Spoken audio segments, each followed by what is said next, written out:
BC has some of the toughest impaired driving laws in North America. Reporter Ben Milger found out what that means for people who drink and drive. With British Columbia's new drunk driving laws now in effect, having even just 1 or 2 drinks before driving could mean you're breaking the law. Vancouver defense lawyer Emmett Duncan's concern is that people won't always get the chance to defend themselves in court. Now, with the changes in the legislation, I think it's fair to say that the police officers have a lot more discretion as to what to do on the street, and I think that the costs associated with any drinking and driving has gone up, while at the same time the courts are not necessarily going to be as involved, and that's going to have an effect on due process, I think. Mothers Against Drunk Driving President Bob Rorson likes the new rules. There is no rights and freedoms around driving. Driving is a privilege, pure and simple. If you speed, you break the law, you'll have consequences. Now, if you drink and drive, you'll break the law, you'll have consequences. Having been a victim myself, I wonder why people even drink and drive and why we need laws, because it's a no-brainer to me. Don't get in your car if you've been drinking. But apparently a lot of people think that a few drinks is all right.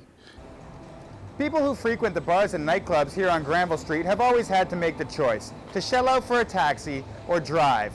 With impaired drivers now facing potentially thousands of dollars in fines, perhaps that decision just got a little easier. Ben Milger in Vancouver for BCIT Magazine. We're now joined by our reporter Ben Milger live in the newsroom. Ben, how are the new laws different from the old ones? Well, now any driver who is caught with a blood alcohol level between 0.05 and 0.08 faces the loss of their license for 3 days and a hefty fine. Anybody caught above 0.08 faces a 90-day loss of their license, having their vehicle impounded for 30 days, and also a fine in possibly in the thousands of dollars. All of that comes in addition to any criminal charges that they may face. Thanks for that, Ben. The Stanley Park Petting Zoo and the Bloedel Conservatory were both in danger of closing due to funding shortfalls. My co-anchor found out which one of these landmarks was ultimately saved. The Vancouver Park Board made their decision on 2 local landmarks that were looking for funding. Only one group came out a winner. Well, we had 2 votes last night, one on the Bloedel Conservatory, which was unanimous to keep it open, and a second on the Stanley Park Petting Zoo, and it was unanimous to close.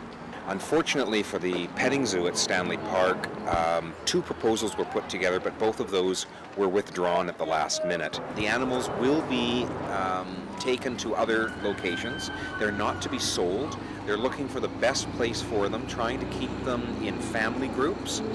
There's a concern amongst some people in the city of the animals going to more exploitive locations, but the Park Board staff has assured us that they're going to be looking very carefully at that. News for the Bloedel Conservatory was much more positive, as it will continue to stay open, and the president of their association couldn't be happier with the outcome. Well, it's a big day for our group. We've been working really tirelessly for the last 9 months since the Park Board voted to close it in November of last year. The group Friends of Bloedel will be joined by the Van Dusen Botanical Garden, who will jointly operate the facility along with the Park Board. But something must be done to stimulate tourism at the conservatory.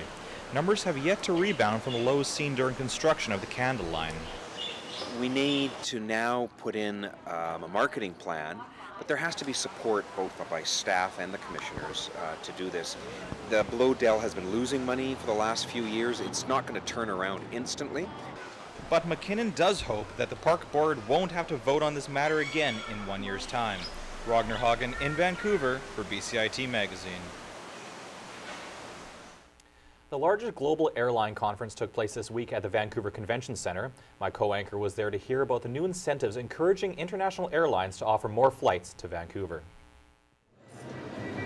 It's the largest airline conference in the world, and it's taking place here in Vancouver. 3,000 representatives from the airline industry gathered to pitch new routes and expanded air services. Routes which the Airport Authority and the government hope will include Vancouver. Some major announcements have been made at this forum. Premier Gordon Campbell announced the elimination of the jet fuel tax to international flights from Vancouver, and the Vancouver Airport Authority announced a new 5-year incentive program. We're going to keep the aeronautical fees that are charged to the airlines the same as 2010 levels. Stag beetles and savings on nautical fees such as landing, terminal, and disembarking means airlines save thousands of dollars a landing. Air Canada, who doesn't have a booth at this forum, is taking advantage of the news. They've announced new daily direct non-stop flights to Shanghai, Beijing, Hong Kong, and Tokyo. Chinese airline Hainan will be opening up its first Canadian route from Toronto to Beijing later on this year.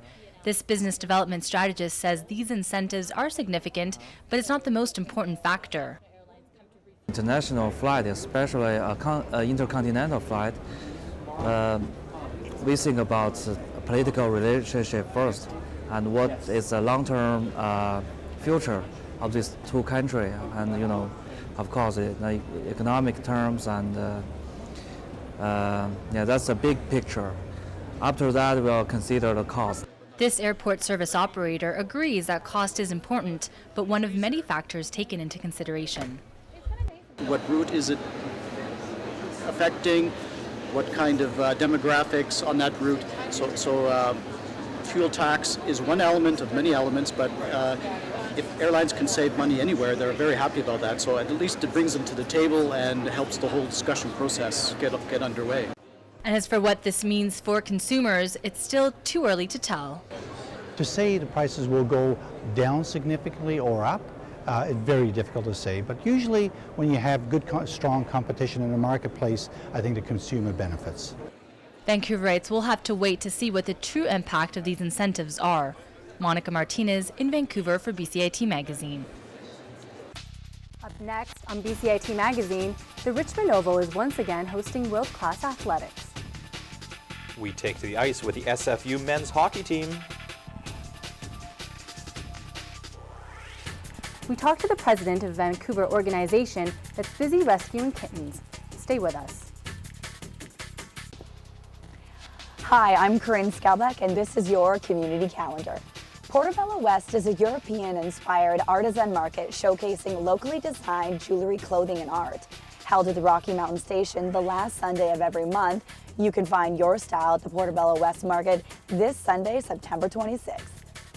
Grab your environmentally friendly shopping bag and strut your stuff down the green carpet to Vancouver Eco Fashion Week.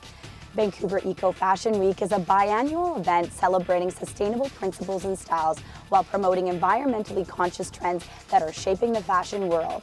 This event will be held at the new Creekside Community Center September 27th to 29th.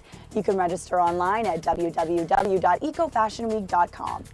21 graduates from the Fashion Arts Diploma will showcase their designs down the catwalk. The show starts at 9 p.m. on Wednesday, September 29th at the Rocky Mountain Station. That was your community calendar. I'm Corinne Skalbeck.